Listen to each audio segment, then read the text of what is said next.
The woman carefully turned on the light in the middle of the night. She always felt like her dead husband was still in the house. But after checking, she found nothing. Just as she lay down to sleep, her blanket suddenly fell to the ground.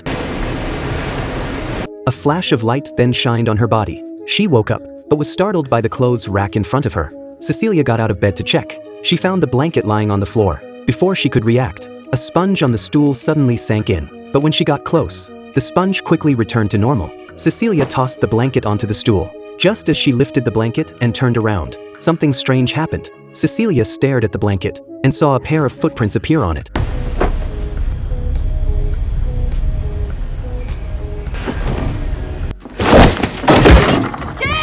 Hearing the noise, James quickly rushed over. But when he lifted the blanket, he saw nothing. He comforted Cecilia and told her not to overthink, or she would never get out of the shadows. The next day, Cecilia went to a construction company for an interview. But when she pulled out the resume she prepared, she found the folder was completely empty. Seeing this, Cecilia instantly realized what had happened. Someone must have touched her bag last night. Cecilia didn't explain. She simply apologized and left. But just then she suddenly felt dizzy and collapsed to the ground. Later, James took her to the hospital for a checkup. The doctor said her blood contained diazepam, which caused her to faint. Cecilia didn't think much of it at first, but when she got home, she found a new bottle of pills on the table. Seeing the name on the label, Cecilia looked deeply unsettled. She now believed even more that Adrian was not dead. To confirm her suspicion, Cecilia took James to find Adrian's brother. She told him everything that had happened and shared her theory. The two people nearby were shocked. They couldn't believe invisible technology could exist, especially from someone who was already dead. Then he pulled out a photo of Adrian's body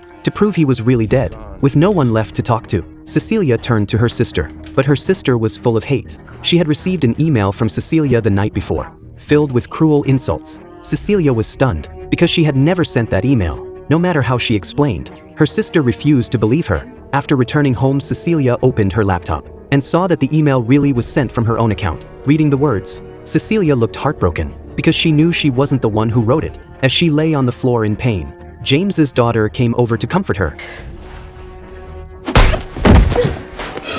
Hearing the scream, James rushed in. There were only two of them in the room.